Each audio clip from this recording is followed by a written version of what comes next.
As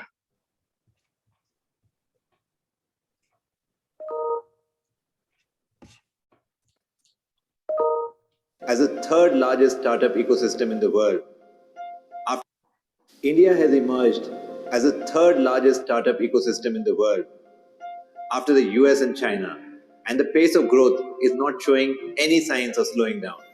Apart from unicorns, however, the number of future unicorns called gazelles and cheetahs in India is also showing growth at an exponential pace. In short, India is fast emerging as a new startup hub of the world. With freshly mint unicorns, visionary entrepreneurs, and a thriving startup ecosystem, India is becoming the new home of innovation. And the center of this global revolution is iVenture at ISB, the new face of entrepreneurship. Today, we are in conversation with Professor Bhagwan Chaudhary of the ISB.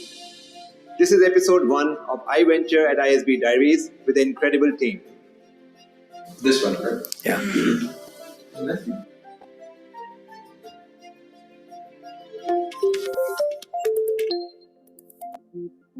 India is a land of entrepreneurs.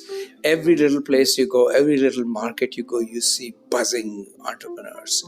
But what we have not seen in India is to take those ideas and scale up and make them into big unicorns. That's the missing piece.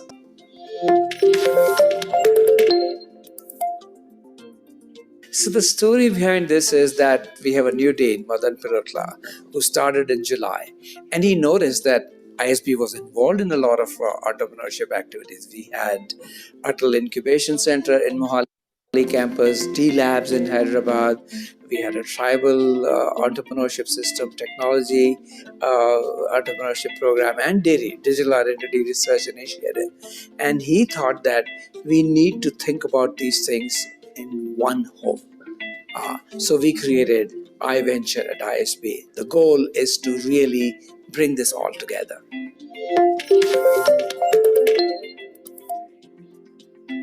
ISB is going to be that synergistic glue, which is going to bring talent, technology, and infrastructure, both human infrastructure and physical infrastructure, together in one place to create a system that is much bigger than what we have seen. We have 12,500 alumni all over the world, 60 plus countries, 400 cities. My goal is to reach out to them and bring them back as talent. I said ISB is a magnet for thought leaders from all over the world. Plus, we get this really bright community of young people who can take these ideas and make them work. They can execute. So our students and alumni, together with thought leaders, that's what ISB provides. We are going to reach out to other communities. We are going to reach out to institutes of technology and science like the IITs, the BITS Pilani, the IIITs, and the Institute of Sciences to get ideas and bring them into the fold and combine it with the talent that we can bring to create new ideas and new systems.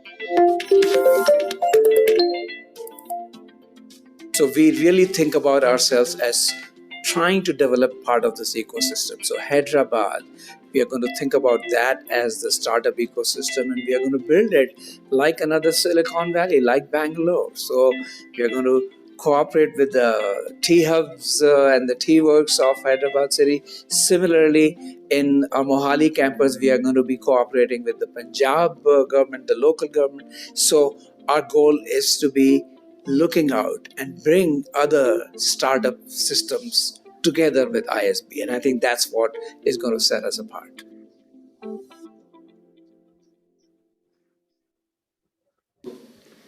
So guys, this is the most exciting segment of the show. We're going to have a quick shootout, a rapid fire round with Professor Bhagwan Chaudhary himself. And Professor, there is just one rule, that there is no rule at all. Okay. Who's your favorite Indian entrepreneur? Narayan Murthy. What is the best quality an entrepreneur can have? 9 parts of energy and 1 part of optimism. Should startups focus on growth or revenue? They should focus on excellence. What's the biggest mistake young startups can make? To be able to say that I see the end, I see the entire path, I think no startup works like that. Everything changes once you start. What is the most groundbreaking Indian startup that has changed the world? Infosys, What is the best age to decide to become an entrepreneur? any age. You can start as early as 5 or 6 because young people have creative, they have ideas. So if we can harness those ideas, I think we can do something with it. What kind of person should not decide to become an entrepreneur? Those who want to play it safe, those who want a safe job, no entrepreneurship for them. Right. So if you were offered to become the CEO of one Indian startup, which one would it be and why? Any startup that is willing to create millions and millions of jobs for women, I would take that up. What makes Infosys different? So, Infosys was the original startup. They started when nobody thought that India could produce high quality stuff. So, they put India on the map when it came to quality. And the thing they focused on was quality and ethics. When a student in India is looking to do his MBA, right, should he look at an IIM or another institute like an ISB, for example, or should he look at an institute outside of India? ISB for sure. I'll tell you why. Because IIM has people who are really, really bright, but ISB gives you diversity like no other place. You have journalists, you have musicians, you have swimmers, and you have engineers, and you have economists. The diversity there is incredible. And between India and abroad, I'll say this is the century for India. Fed versus Byju's, Byju's, Zomato versus Swiggy, Swiggy, Uber versus Ola, Uber, and the really big one, right? Tata or Ambani. Ambani. All right. Thank you so much, Professor. Okay. And great answers, and I'm sure that we'll have a lot of fireworks in the episodes ahead as well. Okay, all right, thank you. The century for India.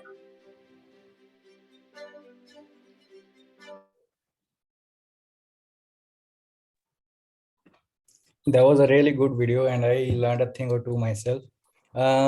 So good evening, everyone. Our panelists, esteemed panelists, members from our admission team and fellow attendees. I'm Shubham Gupta, President of Entrepreneurship and Venture Capitalist Club at Mohali. So to give a brief about myself, I graduated from IIT Delhi in 2016. I always had an inclination towards doing a startup of my own, and that basically pushed me to like learn software programming early in my career. I thought this is the age of data and I wanted to learn that skill in case I wanted to build something. I didn't want to feel handicapped, so I did software engineering for 2-3 years. 2 years I worked in Citicorp India Private Limited and 1 year in a startup. After a point, I felt that I have enough capability and I left the job to start my own venture in edtech domain. Basically, what we wanted to do was we wanted to create a uniform platform for all the colleges and companies to basically connect with each others and help digitize and streamline the recruitment process. The whole thing it taught me a lot. It was an enriching experience. We built many products and did sales and marketing. Eventually, it did not work out for our team. I then moved on to work as a product manager in one of the B2C companies. And then I came to ISB to learn more, to get a platform and to make new friends. This is a brief intro about myself. Now we can maybe move on to our esteemed panelist. Shifa, if you can introduce yourself. Sure. Thank you so much, Shivam. So, hi everyone. I'm Shifa. I'm from the ISB PGP class of 2013.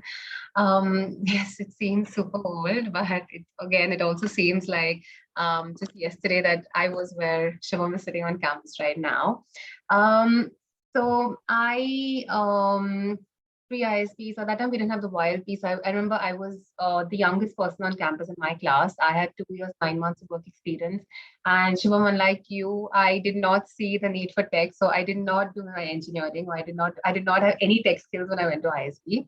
And I came from a very diverse background. I think I had some amount of social sector or development sector expertise. I had worked in more small startups, where I could get my hands dirty, because at that stage is very, and it still is, I think for me, it's the learning is very important, right? I believe that it's important to keep learning at that stage, especially as I want to absorb all the learning I could get. Went to ISB, and I think, when we entered, we were told that this is the best year of your life yet, right? And that's absolutely true. It's a year that changed my life. and ISB is the place that keeps giving me, right? So, and I think in the session that goes on, we'll talk more about that.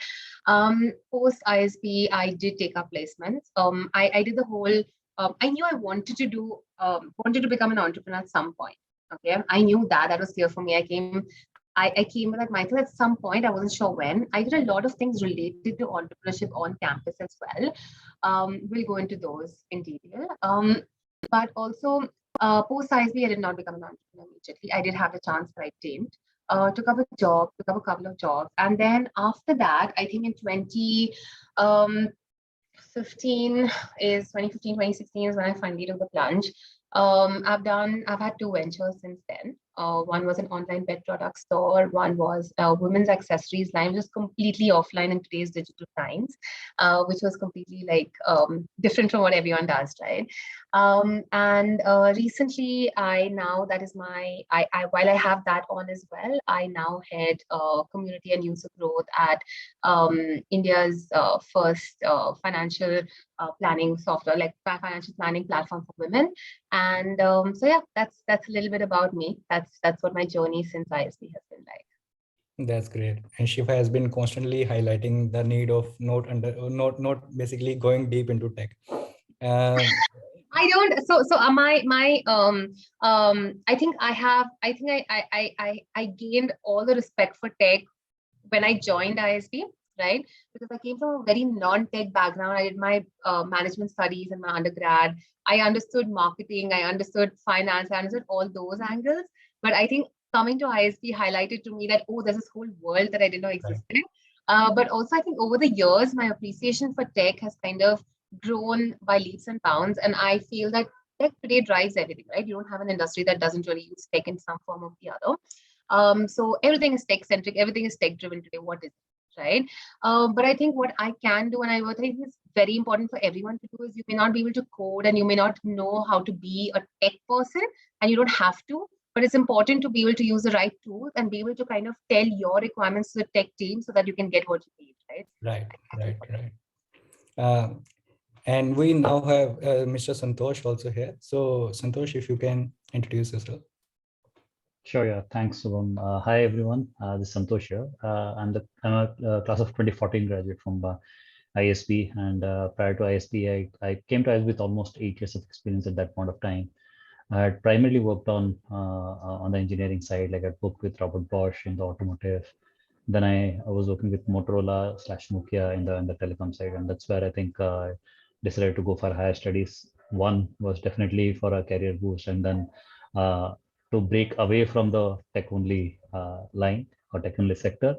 But I think post ISB, the realization was much more that, okay, it is the sense of owning a product, the sense of thinking from a product's perspective definitely inculcated in me. And then that basically led me to join Microsoft post ISB. So after almost 13 years of experience overall, that is where I decided to give it a try. And then I also thought that this was probably the right time to start something of my own, because I had kind of pretty much everything under my belt at that point. Right? The required amount of exposure to the industry, the required amount of connects through my network, through ISB and through my professional network, and the right amount of security, financial security, as you call it.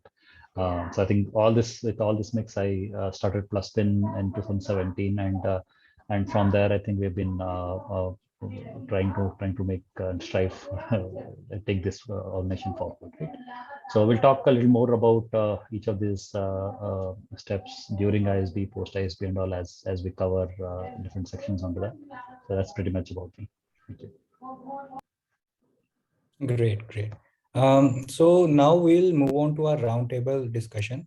We have already collected some of the questions, and attendees feel free to write any question you have in the chat section. We'll pick it up one by one. So moving on. So we have questions. One of the question which we get primarily from admissions point of view is how to build profile, which reflects a right balance of extracurriculars, academics, and leadership qualities. So maybe from your experience and what you have seen in all these years while doing resume reviews and everything. So maybe Shifa, you can start on with it. sorry, like how do you build your profile, or how do you showcase your profile? Basically showcase everything, how to get a balance which would be right for ISB's point of view. Sure. So I think I mean, first things first, don't try to do anything last minute, right? Don't, I mean, when you decide to apply to B school, whether it's ISB or any other school, don't try to start doing these NGO volunteering or like picking up hobbies last minute, or, start doing these courses last minute, because it shows in your profile. While the intent may be good and the effort is shown, I would suggest don't try to just force feed things into your resume, because like the people who are going to go through your application and your interview panel will be able to see through that, right? And it doesn't really, it isn't the greatest sign. Apart from that, I think the ISB admissions team, I remember this way back when I attended my first info session, this was in 2011 May, they divided up into buckets, right? And I think I really like that whole concept of the bucket, where it's the whole academic bucket and it's the experience bucket, and then there's the whole application bucket that comes in. And I think just understanding that ISB, for me, what ISB, and this is one thing that I really value about ISB, is that it doesn't look for worker bees, right? It doesn't look for, the toppers of the class. It doesn't look for first benchers. It doesn't look for, employees of the month. It looks well-rounded individuals. Right. So, and the application is built in such a way where you can highlight different aspects of your profile in different ways, right? So you have your work experience and you have your education details, where you can talk all about what a rock star you are, and how great your academic scores are, and how like Shubham can totally have put his IIT profile and everything over there, and Santosh, you could have put your work experience bit over there and everything, but the whole idea is that you also have so much more. You have your awards and achievements section, which people don't really spend too much time with, but it's actually a great place to show how well-rounded an individual you are, right? And ISB values diversity, so use that, right? So talk about how you're not just a great student or a great kind of professional, but you're also so much more than that, right? Use your essays. Essays are key. I think, understanding the essay and then kind of answering it right, covering all the material. And also, I think for me, you need a vision, right? So the whole idea is that I want to get there. For example, essay 2 of the ISB application is always where do you want to be, and how will ISB help you get there, right? The goals and why ISB. So the vision is great, right? But it's also clarity of vision, right? So as an alum who's going to be going through your application or who's going to be on your interview panel, I want to know that you're as passionate about joining ISB, and you know exactly why, not just why you are a good fit for ISB, but also why ISB is a good fit for you, both ways. I think that's very key for me. Right. And Mr. Santosh, if you can add to this. Sure, I think Shifa has covered pretty much most important points on that. I'd like to add 2 points to this. One is that the moment you decide to apply for any B school, right, I think the first and foremost exercise what you can do is do a flashback. I mean, just try to note down every key achievement in your life, like from being a 5-year-old till whatever the time you're applying. Just try to note down each and every achievement, because once you start writing the essay, right, I think that's where the key inputs would start coming in. So you might never know, like you would have done something stellar during your school days, which actually makes much more sense now. And sometimes what happens is most of the applications, students tend to keep it to the recent experience. I mean, if I worked for 4 years, most of my examples would revolve around what I've done over the work. But that's not precisely what you're looking at, right? That comment, then the alumni also look at how you have, as an individual, you have grown. I mean, let's say like you dinged in your inter, but then you immediately sprung up and then you got a 4-pointer in your graduation. How did that transformation happen? What realizations happened, right? So I think that's a much more important thing. The second thing is, like pretty much everyone goes through a certain framework of writing essays and all, right? It is very important also to highlight what has been your learning and then how you have become a better individual. So that's the second important thing. The last, which I would probably say that you reserve it for your interview day, is that no matter what has been great your achievements, be grounded. Okay, so you are basically competing with probably 1,000 odd superstellar individuals. No matter you are a four-pointer, no matter you had been the top ranker throughout the state or this thing, understand that the person sitting on the other side of the table is also from a similar thing, or your competitor is also from the same background, right? So the only thing which probably anybody will value is that the more grounded you are, and then the more connected you are to your profile. So I think these three things, if you keep in mind, that will definitely help. Right. So personally, even like I went through the whole process last year, and two things which I can definitely second are that ISB value diversity a lot. So in our own club, we have people from medical background, law background, fashion designing background, and even medical background. So it's like crazy the perspectives you get from people. So there's no one particular framework that you need to adhere to get into ISB. And second thing is that while I understand that not everyone can say that I have clear vision of what I want to do in my life, maybe where I would want to be like 5-10 years down the line, but I personally took the placement process, admissions process as a as an introspection. So it's kind of a way to understand what you have done, where you want to go. You might not have the full clarity, but still it will give you a perspective of the life. So this was what I went through personally. So the next question we have is, what motivated you guys to basically pursue entrepreneurship? How does one decide or assess the risk involved in pursuing this career? So maybe Santosh, you can go on first. See, I mean, if you have to itch, right, you don't need to figure out when to itch. It'll itch.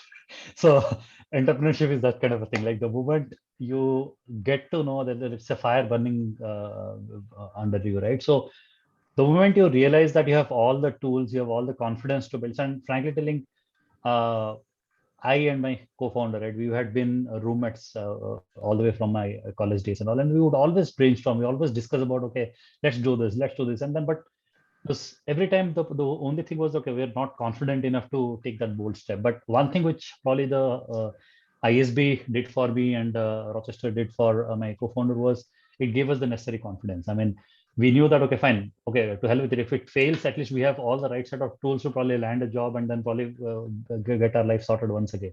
So more than that, I think it is a passion which you have. You'll definitely realize that it's something you need to do. And the second thing, which probably Professor Bhagwan has mentioned in the video, is that you should have that dare to try it out. I mean, you should not be shying away from a cozy, comfy this thing where you say, okay, if it fails, I have the safety net and all.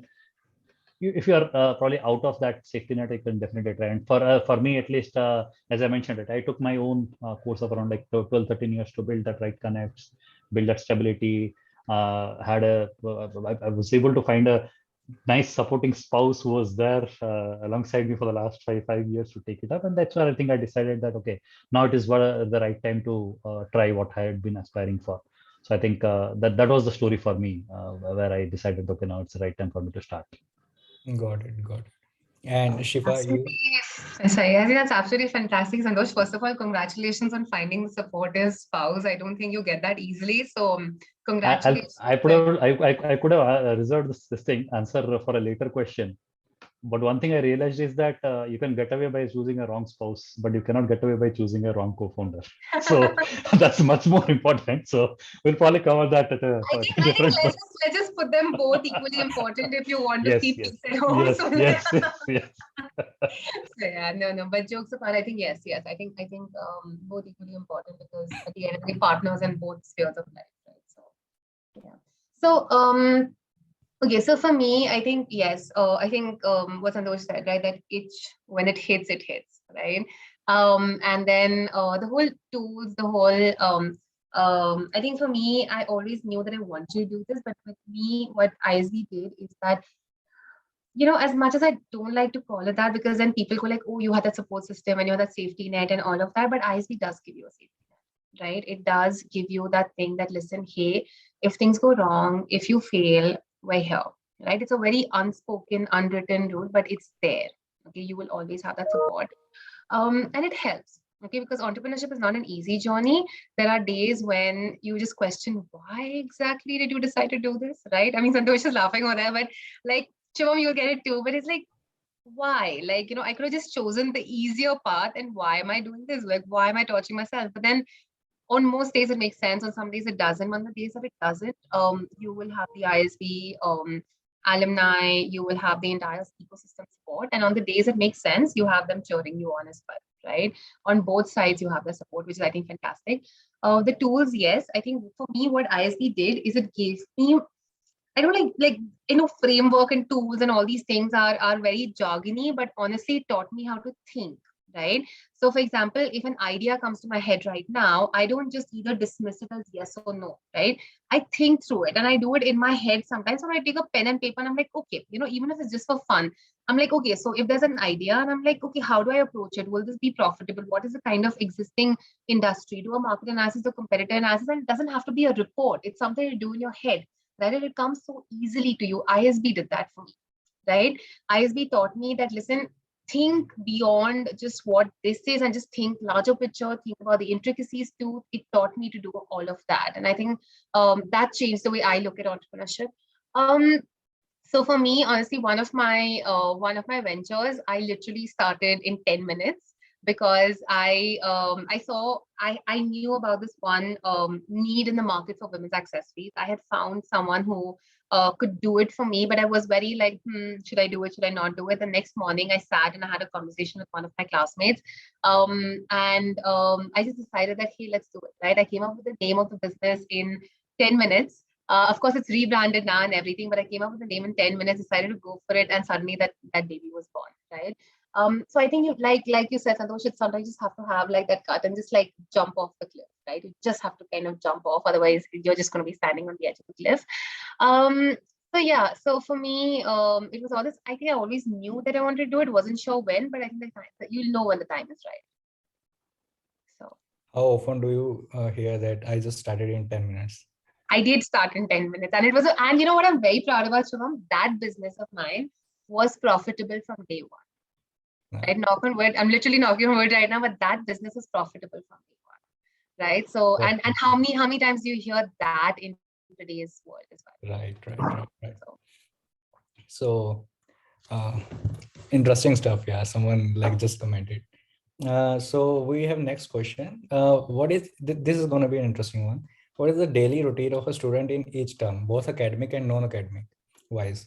Which was your most memorable moment at ISB? So maybe we can start in chronological manner. So Shiva, if you can tell, how was it back then in 2013, the daily routine of a student? So okay, and back then, so by the way, just a joke. I came to campus about 2 months ago, and Santosh, you know what these current class students basically told me? They're like, we were starting the rec center, and they were like, oh, did the rec center look like this way back when? And I'm like, yes, it looked exactly like this, And they were like, oh, the campus looks like this. I'm like, yes, it looked exactly like this. We're not that old. So yeah, but going back to the question is that so you have the core terms and you have the elective terms, right? The core terms, think of it this way. It's like your basics.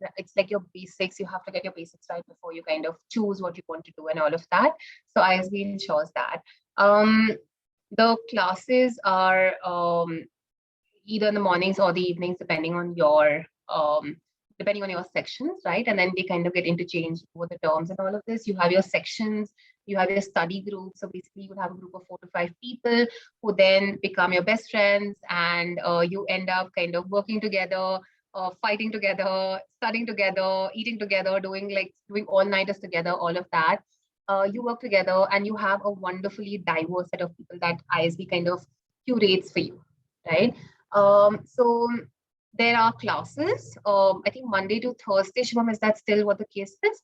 Yes. Yeah, so Monday to Thursday, and then Friday, Saturday, Sunday, you would either have midterms or you would have tests or something. But then on the other weekends, when you don't have the midterms or the tests, you would also have like your other club activities. You would have your assignments and your projects to handle. In later terms, you would have your ELP, which is the experiential learning program. You would have things like the PAV, which is planning and entrepreneurial venture. Of course, placements would come into picture as well. But yeah, I mean, it is hectic. I'm not going to say that. But I think it's not stress that kills you, right? It's it's you learn how to cope with it, you learn how to manage it. It is a hectic year, it is a completely packed year, but you learn how to manage it all, right? And it's spaced out in a way that you can deal with it. Right. And you have term breaks. Sorry, but you do have term breaks. I think I saw a question there somewhere that I couldn't read the right or the word break. You do have term breaks as well, so you managed to do okay. Yeah. So we do have term breaks. Oh, come on, it's not that bad. No, it is. So sorry, last thing, but I think what's important is that you kind of prioritize at ISB, right? The ISB offers you a million things to do all at the same time. You have to know what to pick and choose, correct? So otherwise, you're going to always have this FOMO aspect. FOMO is a term I picked up at ISB, is the whole fear of missing out. Otherwise, you're always going to have FOMO, I didn't do this, I didn't do that, all that, because ISB has a million things going on at the same time. You'll have 10 clubs having meetings at the same time. You have to choose what you want to do, right? And you choose that, you do it well, and that's it. Yeah, I mean, it's and honestly, you manage to not just go to class and finish your assignments, but you manage to make friends. I mean, this afternoon I just did lunch with I think 8 or 9 of my classmates. And I'm a graduate of the class of 13. Remember, so it's been a while, but we caught up, right? We're all in touch, we catch up, we spend time, everyone's a call away. So that means we built those bonds on campus while we went through this entire year. Correct. So it's all doable. We still manage to spend time at the atrium. We still manage to play sports. We still manage to do everything that a great student life involves. So, yeah. Have they started allowing alums inside the campus, Siva? Sorry? Did ISB started allowing alums to campus?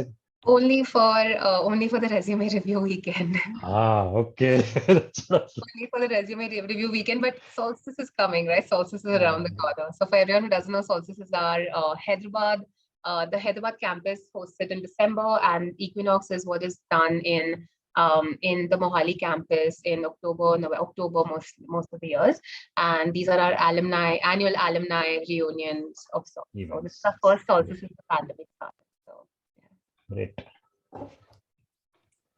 And Santosh, how was your daily routine back in ISB? Sure. So I think probably mine would be a little bit different perspective, I would say, from Shifa's point of view.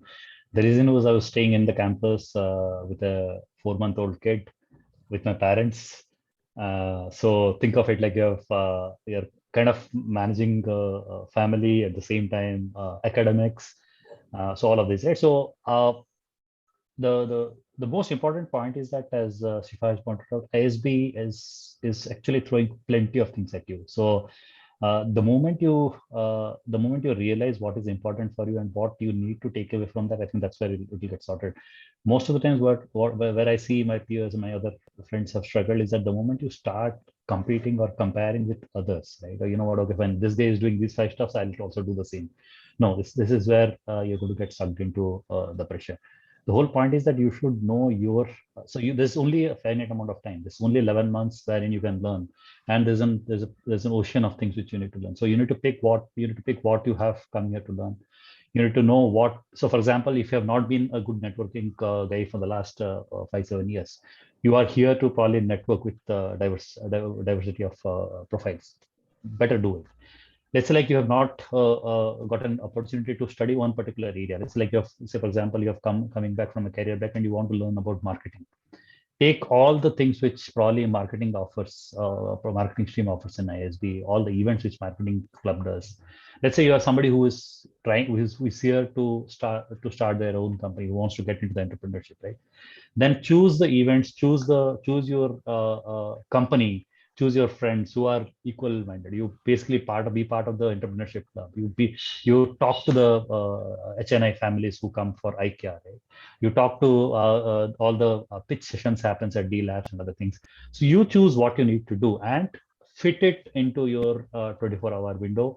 Do not discount the rest, because that is required. There's much more required for you to stay active for the rest of the month, year, right over there. So choose the things which you can do and which you want to do, and that is where I think you'll be able to manage the day.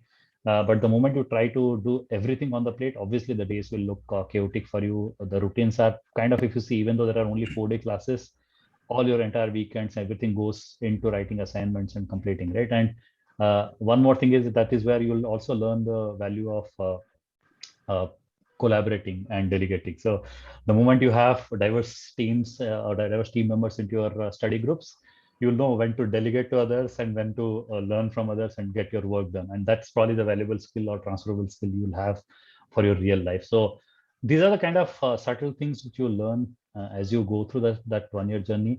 But whatever you do, the only point is that enjoy that 1 year of learning.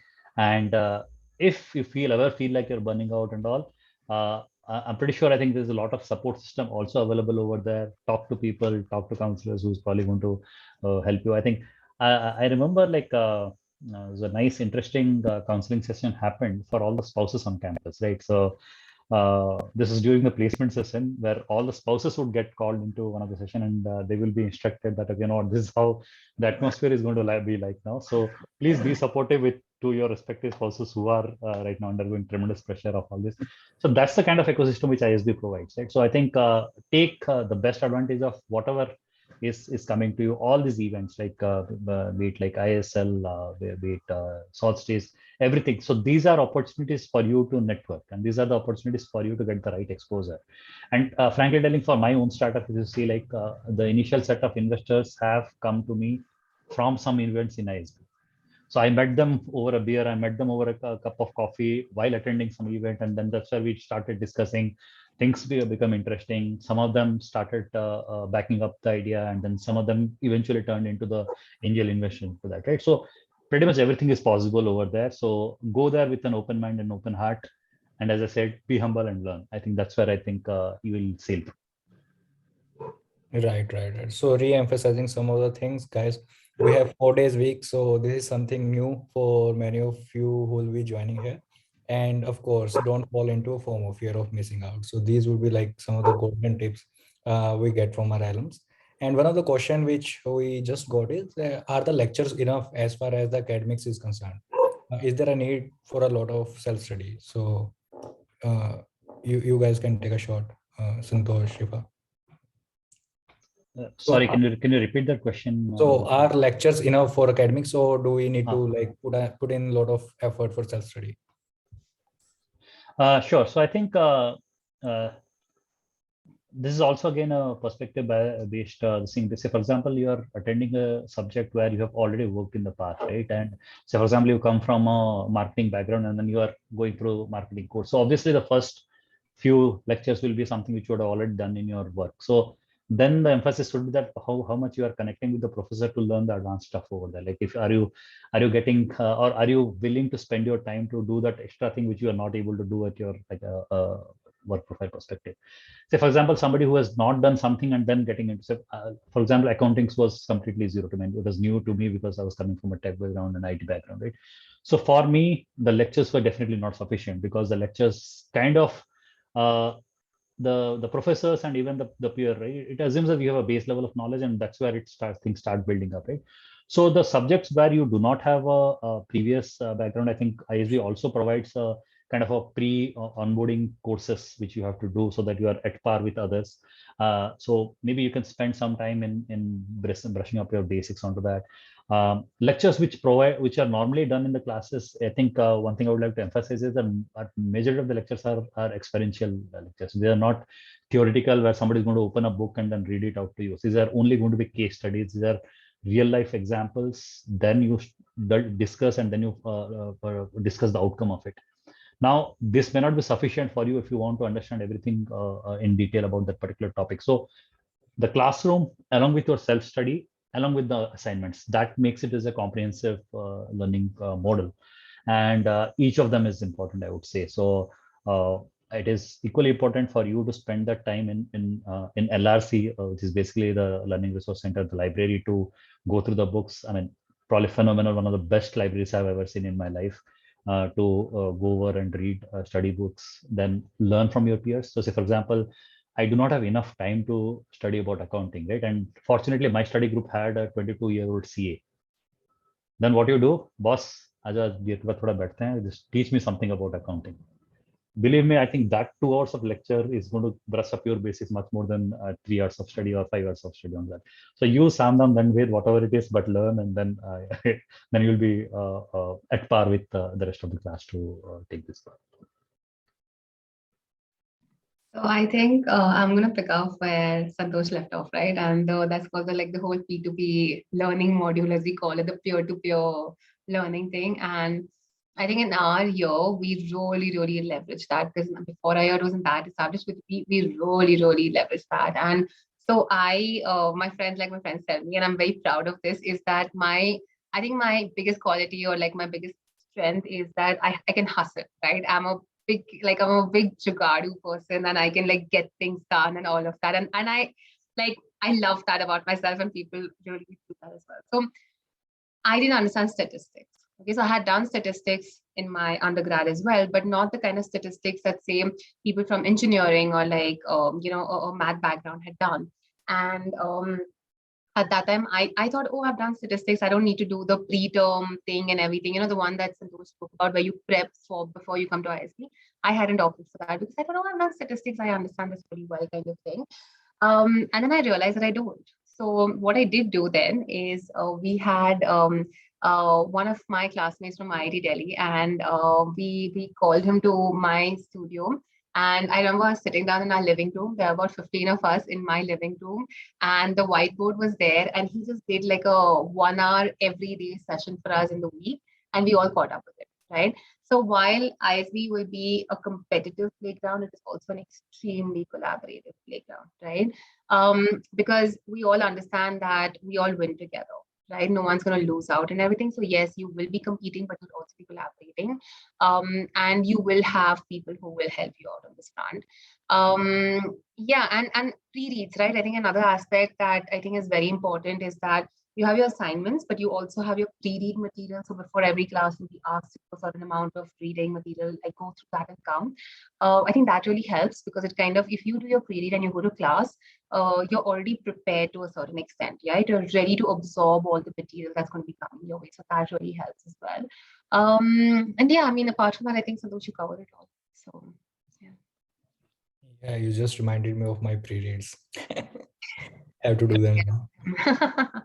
So we got an interesting question. So it's related to PM as well as entrepreneurship. So we got a question that says, how do you link product management as well as entrepreneurial role? So maybe how can a PM role help you in entrepreneurship? I was actually typing the response to that question on the Q&A as you figured. I would like to take a stab at it, because I think that's something I have done at Microsoft as well. I was a product manager at Microsoft, and then product managers are generally referred as the CEOs of the product in an organization, right? The whole point is that you own 100% of the blame for the product over there, okay? And so that means if there is anything to go wrong, obviously there's hardly any difference between a pat on the back and kick on the back over there. So that's the reason you own pretty much everything for a product as a product manager, right?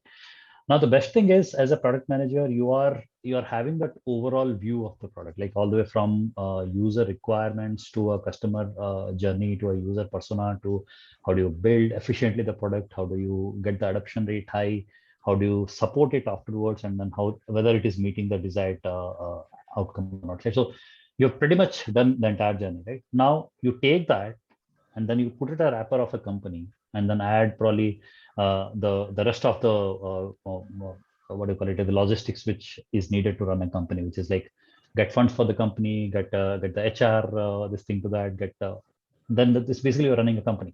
So anybody who has been a successful product manager, I strongly believe that will have an edge or an advantage when he or she starts an entrepreneurial venture, because you have that T kind of a knowledge built up, right? So you are basically good at multiple things, and then you are really good at something particular. So there are product managers who had been techies, right? So that means they are good at pretty much all the things, and then they're very strong on technical side. Then there are let's say like product managers who have been great salesmen, right? So in that case, you are good at building a product and doing everything, and then you're great at sales. So in either case, you are actually coming to the ground with a lot of strength, and when you talk to an investor also, or when you talk to people who are going to back up your vision, they can clearly see it when you speak to them, right? Because you will be talking in those contextual terms which normally somebody would lack if just trying to throw an idea around a bush, right? So I believe being a product manager and then translating slowly into an entrepreneurship is quite possible and quite easy of a transferable skill. So I think, yeah, so I've never been a product manager, so I don't really have a direct answer to this. So with Santosh, you've captured it all so well. I think my take is just this, that I've worked with smaller yet, I think, fast growing setups. And I think my current boss put it so well, right? That if I want you to look at this job as you would as an entrepreneur, right? Like, don't look at it as just, so basically no one today wants you to look at your team with this micro lens and just look at that, right? The whole idea is that what is entrepreneurship? You are passionate about something, you take ownership for something, you kind of show accountability, you kind of get your hands dirty. That's what entrepreneurship is all about, right? And today, especially if it's a startup, especially if it's a fast growing one, a lot of your peers, a lot of your managers will actually appreciate something like this. So definitely, absolutely agree. Yes. So we have got a question from Brajesh. Can I work on an idea at ISB along with the course? So are there any incubators at ISB?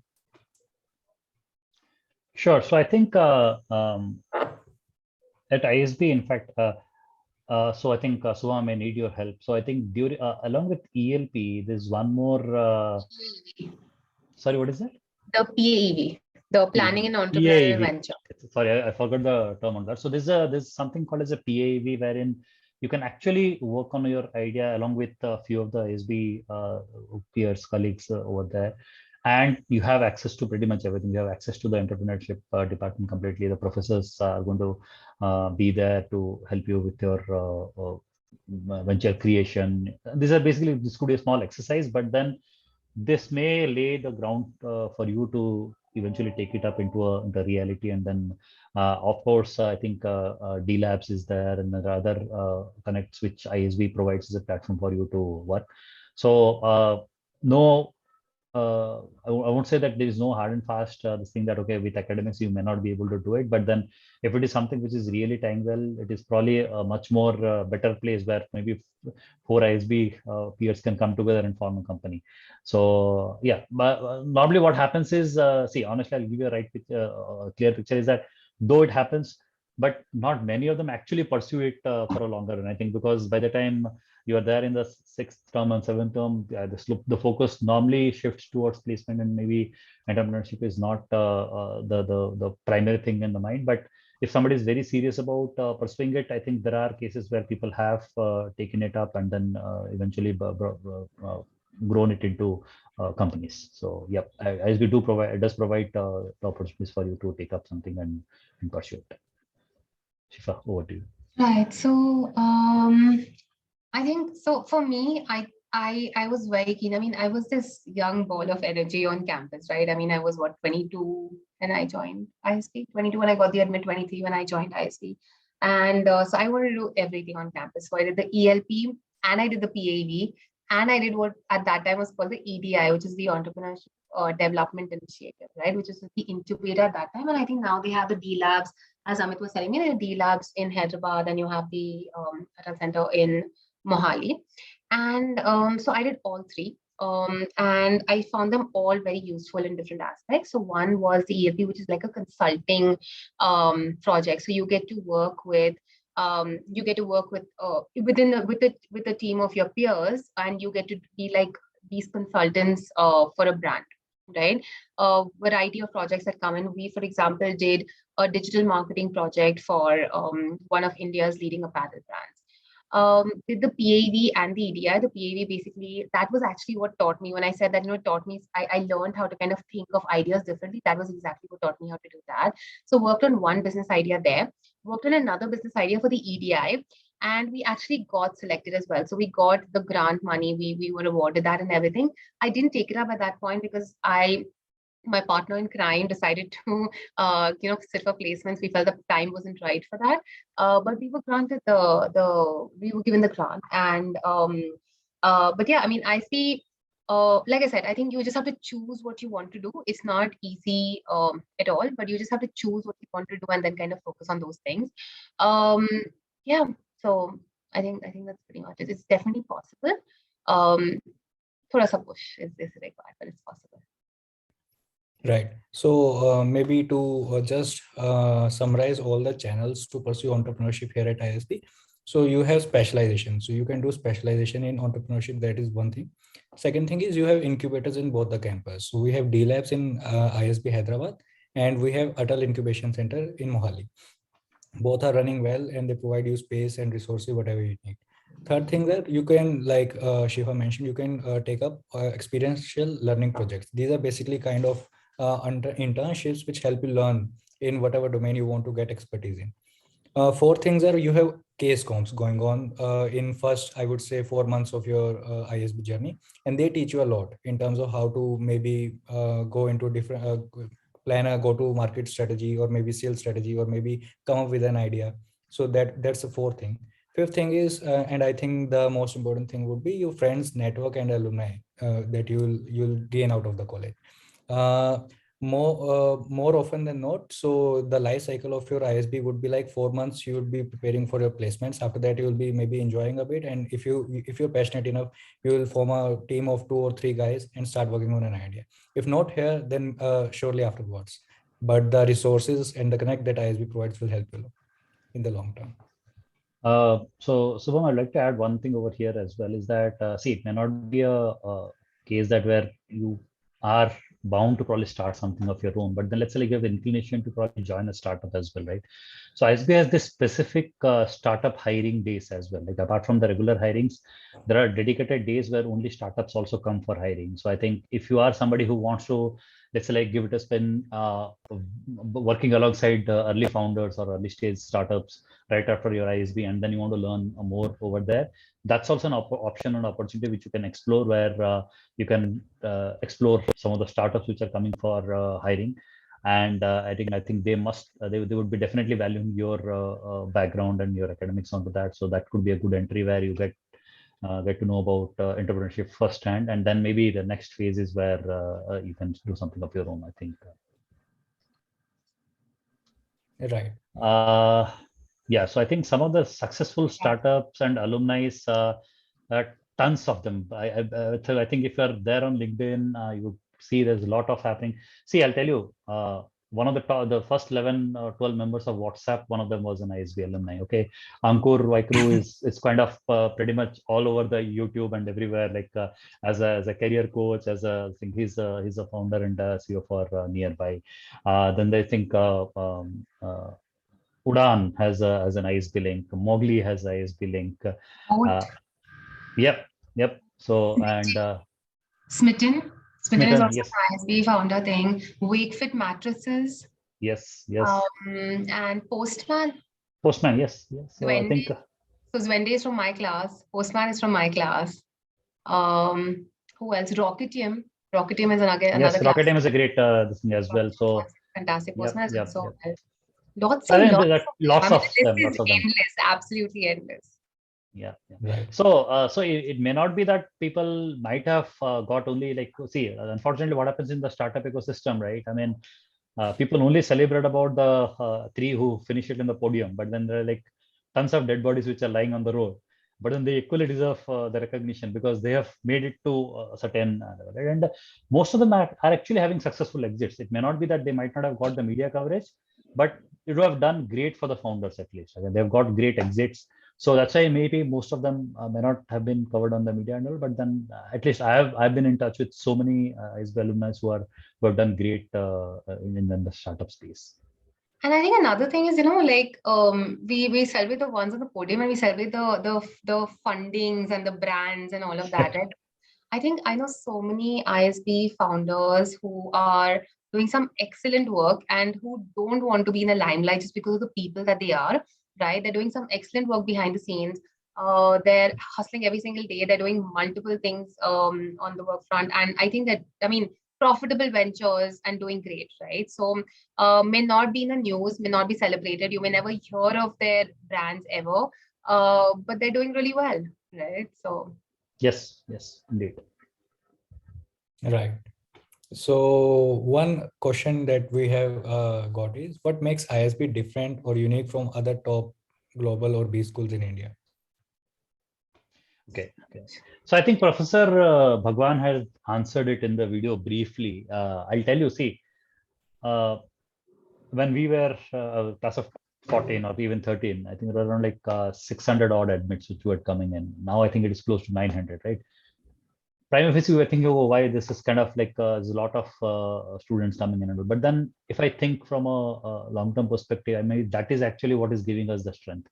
No other college or no other institute in India have reached this 10,000 or 12,000 plus alumni base within such a short span of time. The second thing is the diversity itself. I think this nobody can match the ISB's diversity pool which comes in, starting from YLP, where you have the energy bundles, as Shifa was mentioning herself as or referring as. You have these 20-year-olds, 22 years olds, which who has been academically stellar and then with full-on energy, to the other extreme end. And in fact, one of them, I was also fortunate to have one of them in my study group was a 45-year-old colonel from army, right? So I mean, look at the perspectives which you get it. I think that's something unparalleled, and then you would not get it in most of the other institutes, right? So I think that's the thing about ISB is the diversity and the exposure. The second thing is about the amount of industry connects which ISB enjoys, be it like with the government sector, be it with other industrials, and be it with other what do you call it, like academic institutes and all. I think that's also one of the stellar things about ISB. Yep. Right. Shifa. yeah, I think again cover it all basically, but I think each B school comes with its own bits. But for me, ISB is the diversity, the fact that there's a lot of hands-on learning plus the theoretical part of things, and I mean the branding carries a lot, right? It does. Let's not put that aside, and the fact that I mean I have never seen an alumni network like the one that ISB has. I don't think. I mean, Satosh, you and I connected a few months ago. In the middle of a crisis that the country was seeing because we were alumni and we wanted to kind of help the other alumni, right? See, guys, just one example, right? Morning, you put up a Milap request for a 2.5 crore raise to support an alumni, and by 2 o'clock, you have that entire funding done. Yeah. I mean, nothing can be a better example than this. And not for one alumni, for multiple. Multiple. We've got your back. It's like that. You always know that we've got your back. Come rain, come shine, we've got your back, right? And that means the world to me. I haven't seen it with any other B school in the world like this, right? So many people. I think what now about 12,000, 13,000 alums. What makes ISB Alumni Network so special or different from other B schools? The fact that we're there and the fact that we turn up, right? I mean, you put in one email. So guys, just to give you an example, okay? So we have a mailing list where there's LinkedIn and there's WhatsApp and all of this as well. But there's a mailing list where once you're an alum, you get to be on that mailing list. And whatever I've wanted. So I moved cities about 4 months ago, and I didn't house hunt. I put out an email on that mailing list, and I sent out WhatsApp messages to the groups that I was a part of. I didn't have to house hunt. I said where I want to go in Bangalore, and I found a house through an alum's friend, right? That's how I found a house for my business, whether it's been customers, whether it's been vendors, whether it's been like freelance resources, whatever it's been, I've got everything through the alumni network. Anything, right? Whether it's been an emergency, whether it's just been like sharing some happy news, the ISB network has always come to the rescue. So never been, never had any doubts on that front. But the fact that we're about 12,000, 13,000 people now across the globe, you're going to find an ISB alum wherever you go, right? So I've gone to Turkey in 2014 and done an ISB meetup over there. Okay, we just ended up being a couple of ISB alums over there, and we ended up meeting up. So yeah, I mean, the fact that we're there and we show up and we've got your back. I think that's the biggest. To add to that, if you see like the diversity and once you have this diverse set of alums, right? Pretty much any kind of help you need, you just shoot out an email. It can be related to career, it could be related to challenge you're facing at work, it could be something learning. Let's say like you are handling something on your work and then you wanted to understand a little bit about that particular problem statement if somebody had handled it. Just throw it as a question. I'm pretty sure like one of the alumni will would love to assist you or in terms of share her or his experience in getting this thing done. Right? So that's pretty much I would say what this network is so valuable for. Right. Even I can testify to that. Like our placement season is going on right now. And I have witnessed that there are so many alums who are ready at any point of time to maybe help you in resume review or even mock interviews. So this is something which I hadn't like heard in any undergrad college or even in MBA colleges around. So I can testify, yes, the alum network is very active, I would say proactive in helping us out. And that's what makes it special. And there's an alumni association team, there's an alumni engagement team. I mean, these guys, all they do is basically ensure that, the alumni is engaged, and there's an alumni association that's basically present in different cities around the world, and that, they're coordinating with the school constantly, making sure that current students have all the connects that they require. And yeah, I mean, it's invaluable. It's absolutely invaluable. Right. So one of the question that we have got is like, how do you make the best of your time at ISB? So maybe to put it in another way, what not to do at ISB? Don't sit in your room. Like, even if you're not doing anything, get out of your room, right? And don't, just get out of your room. Like, even if that just means that you're going to the atrium and sitting. So, I mean, for whoever isn't familiar with the ISB campus, the atrium is basically like the center of the Hyderabad campus, right? It's like literally the center, because then you have the academic center and then you have all the student villages around that. But go sit at the atrium with a cup of chai, and you will still learn. You will still have a great experience, because either you will leave there having just sat with yourself in a cup of chai, or you would have had a great conversation with one of your peers. And like Shivam said, right, we have people from all walks of life. I think, Yes. I mean, I remember in my first week, I had chai with someone who fought in the Kargil war. Okay. I had chai with someone who sold his venture and came to ISB. And I was so naive, and I'm like, why are these people here? Like, why are they even here? They're already rock stars in their life. What are they doing here? And how are they and I in the same classroom? Right. That was my, like, what is happening here? And we had people from all walks of life. Like, we had like fashion design students, and we had everyone on that campus sit and have conversations at the very least. Right. That's what you can do. That's what you owe yourself. Don't sit and expect opportunities to be handed to you.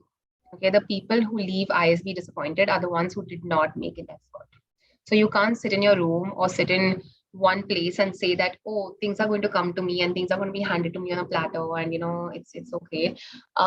Certain things, yes, they will be handed to you. Like, you will have your classes allotted to you and you can go to class, but you need to go out there, see what's available, and choose for yourself. You've got to be proactive over there. You've got to make a choice. You've got to go out there and do something, right? There's a million opportunities, but you've got to make the effort as well. So I think for me, those are the two biggest things of not to do. So one is, don't sit in your room.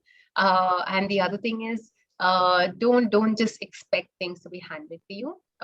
You've got this 1 year where everything is possible, right? It's the impossible is pretty much possible at ISB. Go do it. All right. And Santosh, what's your take on what not to do at ISB?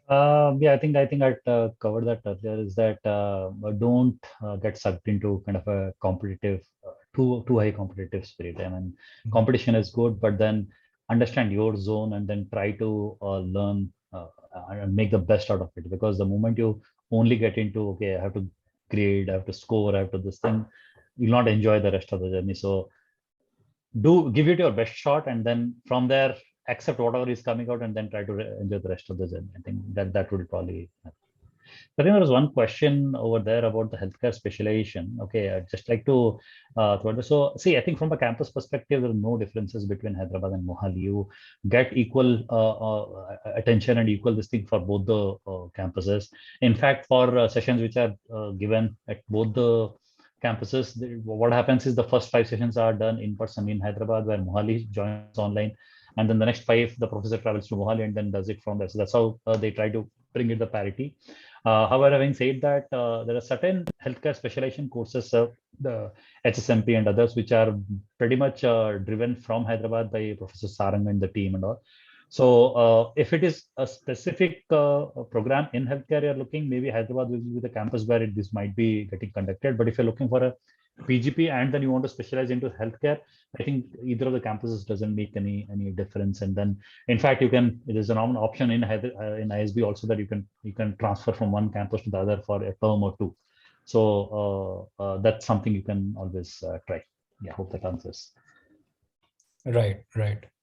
So another placement related question that we have got is how is the support from peers in the cohort for placements? That is one thing. And what's the competitive landscape? How is the competition here? And what does the placement committee do to make sure nobody is left out? So Sure. yeah. Sure. So I think let's not somehow I hate that word competition, because the whole point is that the moment you get you get stuck to it, it takes all the fun out of it, right? Okay, but having said that, how people help each other, right? How peers help each other. So a best example is there's one club called as BTC Club, right? Business and Technology Consulting Club in ISB. So when Microsoft and Amazon's come for interview, there are many students who have not done product management in the past, but then they're interviewing for the product management role. That is a time where a peer of yours, a friend of yours, is actually taking a mock interview for you right after the class. The club itself is conducting the resume review sessions. The club is actually doing information sessions. The club is actually conducting knowledge brush up sessions. That is how they help you. I mean, if you are struggling on a specific thing, you just reach out to somebody who has worked in that role or who has worked in a similar company. So, for example, you're sitting for an interview at Microsoft and one of your classmates is from Microsoft. You want to understand how's the interviewing process, what kind of things are they're more than happy to help, right? So, yeah, obviously, I don't want to put everything rosy and pink and everything. The point is that there is good amount of good souls who are there to help you. It's all about how you approach and how you seek the help, right? Okay, so don't go with head side. You'll get equal response from them, and then you will be able to get the required help. From a CAS perspective, the placement cell is there to bring the opportunities to you. Okay, and I think as if I had pointed out, is that there's nothing which is going to be handed over to you on a silver platter over here. The whole point is that they're slogging their asses off to get a good amount of companies, good amount of recruiters onto the campus. And believe me, from the time I have graduated, I have seen the number to grow up every year. I've never seen that to decline. So that means there's somebody who's doing a great job over there. So they are there to get the right set of opportunities for you. Eventually, it boils down to how you prepare yourself and then how you are appearing or how you are faring in the interview process to get recruited. So I think there are good support systems, and then if you put the right amount of effort and learning, you can definitely see through that.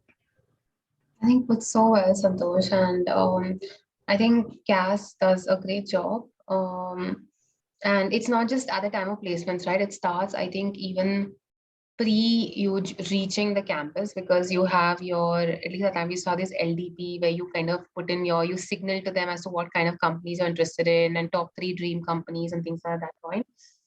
And I mean, the fact that the whole L&D team, the CAS team, the SEAL team, all of them kind of alumni relations, everyone works together to kind of get you all the resources you want, right? I mean, we fly in alums to campus, we do constant resume reviews, we do mock interviews.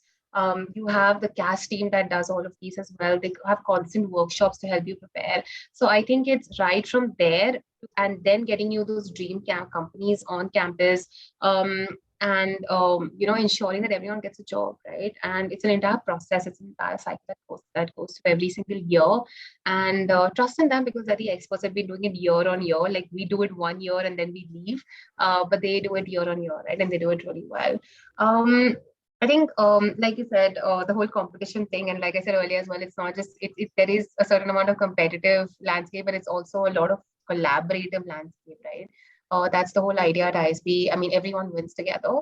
Um, so, perfect example of the B2C thing, and the whole idea. You mentioned the LRC, right, Santosh? I think for me, more than the studying that happened at the LRC, I remember the placement prep that happened at LRC, right? I remember all the case study, all the case prepping, and I remember I remember all the consulting. I wasn't a day one placement. I wasn't a day one person kind of thing. That was not my roles at that point. And but I remember all the consulting aspirants were like late nights at the LRC, but all together, right? It wasn't like, hey, you prepare separately and I prepare separately. Everyone comes together and kind of, you put your heads together and you do it. And so yeah, that bit. And honestly, like this is something I tell a lot of current students whenever I interact with them every year on year, is that you will make some of your closest friends during the placement process, because the whole idea of shared experiences and everything, while it'll be stressful, you will also find people who you will keep in touch with for years and years later. And yeah, I mean, you'll have the support system, plus you'll have the learning resources, the whole collaboration thing. It's like I said, it's stress that can be dealt with. It's not stress that can't be managed, stress that can be managed. And honestly, once you're pushed to that extent, I think it also kind of shapes you, right? I mean, I know now that, and I've heard this from so many people, is that there's a joke in the corporate world is that, oh, this person's from ISB, okay, they know how to handle stress, okay, they know how to handle a certain kind of rigor, they know how to handle a certain kind of, crazy work routine, they know how to do all these things, right? So while it's not the best thing sometimes to be told this, but it is there, and I think ISB does kind of teach us how to delegate and the time management and everything. Right. Just to add to this, in my experience, I have realized that the students coming here not only have diversity, they also have a certain level of maturity. Like when it comes to choosing positions of leadership, I have seen that students are well aware. This is what we want to do, and this is not something where we want to get into just because of competition or just because of a title. So they do understand that this is a position of responsibility and not maybe some entitlement. So this is one thing, and I think the students who are mature enough or who have clarity that this is what they want to do and this is what makes them unique are the ones who excel the most. So this is something which I think is unique to ISB when it comes to even MBA colleges in India, and I think that takes care of placements as well as competition in itself. So yeah. Yep. So another question we have is, what resources like books, podcasts, audiobooks, people, etc. should one look up to become a better entrepreneur? To become a better Entrepreneur. So any Okay. podcast, any leaders or any role models that you have, or any books? See, there's no recipe which I can say, but then yeah, I can tell probably what I do normally is that the kind of fire which is burning, I tend to read or listen to something which is relevant to that fire at that point of time. Okay, that means when you run an organization, when you try to build something, let's say like I feel, oh, I need to understand something about how to understand people, right? And that's something I would probably listen to something which is related to psychology. If something wherein I have to understand how to reward skill set, then probably I would listen to something which is more related to human resource related podcasts and all. There's no specific books or anything for that, but then the more success stories you read, I think that the more pumped up you will be. So just to avoid the negativity part of it, yeah, try to read and listen to people who have done really well. But at the same time, it is also much more important that if you get your hands to any article or any books or anything which wherein the so-called failed or the so-called failed founders talk about their experiences, that is also equally important. So I mean, choose anything which is relevant to the area where you are starting, right? So for example, you are doing something on analytics or something you're doing for consumer insights. read about the success story, read about people who are doing path-breaking work in that area, and that will definitely give you some of these things. And obviously, there are some standard books. Okay, 0 to 1, all these things. Well, obviously, that those all you can. These are like hobby reads for you to get the understanding. But on the ground, when you do things, I think it's more relevant things you can pick up and study. So I think for me, like while you covered all this, and I think it's very subjective, and you can just like Google this and be like books to read as an entrepreneur, podcasts to listen to. But I think for me, it's just talking to other entrepreneurs, right? I think that really has always helped me because sometimes that maybe that itch is not itching enough, or that fire is not burning high enough, or sometimes it's burning enough, you don't know what to do with it, and or you want to share something. I think just kind of connecting with other entrepreneurs at different stages in the same stage as you are as well, right? That has always helped me personally. Right. So we are still getting a lot of questions, but I feel sometimes we have to draw a line somewhere. And I think it's also good that sometimes some questions are left unanswered to be explored themselves. So maybe we can move ahead with Shifa and Santosh. Maybe briefly talk about your plans going ahead, about your ventures, and what do you see the future of entrepreneurship in India overall. Maybe we can start with Santosh. Yeah. Sure. So I think from an entrepreneurship perspective, India is just starting, right? I mean, if there's a lot of great work happening. So this is kind of a chain reaction, right? And if you see the early stage companies, the early stage founders, when they were scouting for funds and all, they would always go to VCs. They would always go to major fund houses or maybe angel networks and all. But what the current ecosystem has created is that it has created some of these early stage millennials, right? So the people who have worked with startups in the last 4 or 5 years and then who have got good exits now are now having some amount of cash with them, and then they are willing to reflow that money into newer startups. And so I believe, I think this is a phase where getting those early backers for your own venture is going to be a lot meaningful and easier compared to what it was maybe a few years ago. And at the same time, you will also be able to get your what do you call it? Get your initial support system from people who have done or who have got their hands dirty. So I think this is definitely an exciting time for anybody to start or take anything to the future. And I think from a statistics perspective, pretty much everyone is understands that like probably 99% of the startups may not see the end of the thing, right? But then the learning, the amount of journey the amount of learning you have over the journey is something which is definitely you cannot put it into any kind of a number or a figure. So whatever it is, I think we are in a right path in terms of growth in India, especially for recognizing entrepreneurs and recognizing the talent. So, I mean, in fact, if you see, honestly speaking, the FANG companies, right, they are right now seeing a lot of attrition wherein key talent from these big companies are actually getting into startups. Nothing can be a better sign than that. So, definitely good times ahead.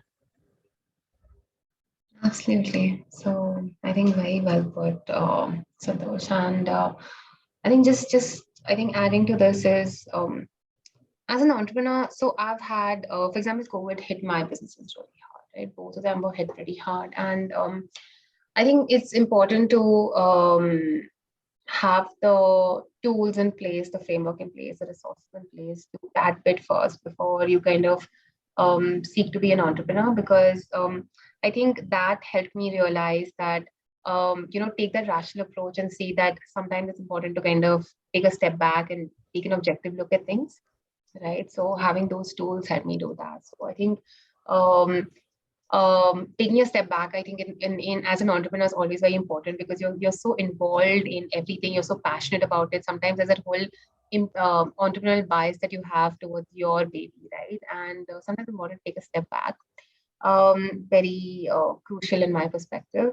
Um, as a country, I think we're just like we're boasting with entrepreneurs, aren't we? Professor Bhagwan said, is that we have an entrepreneur on every corner, and it's so true. It's absolutely true. Um, it's a great time to be an entrepreneur, and I think it's just going to get better. Right, the fact that the ecosystem is just building and building every single day. The ecosystem is absolutely thriving for you to be an entrepreneur. So great timing. Take the plunge.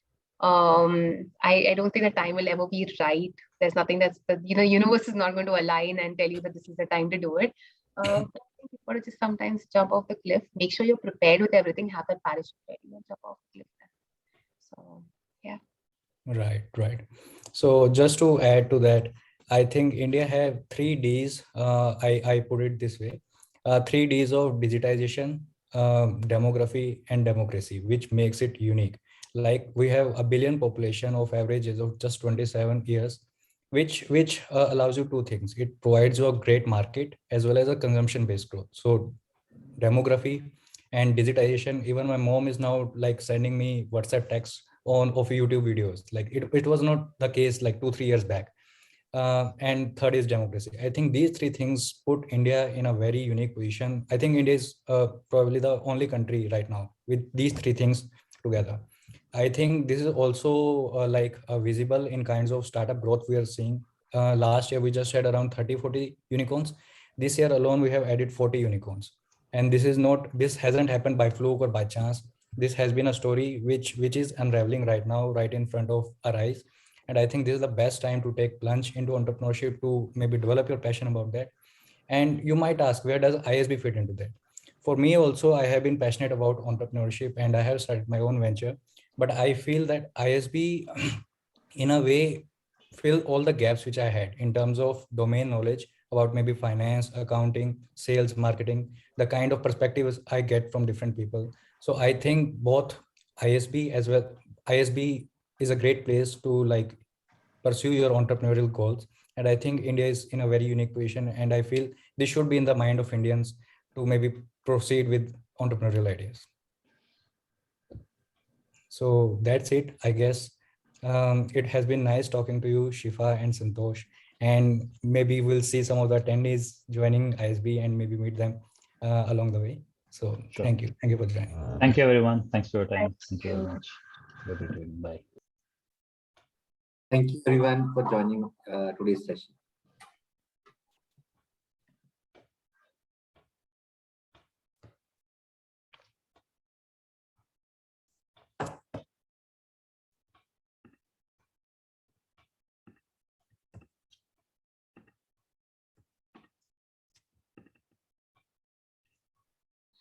Shiva, you can close the session, please.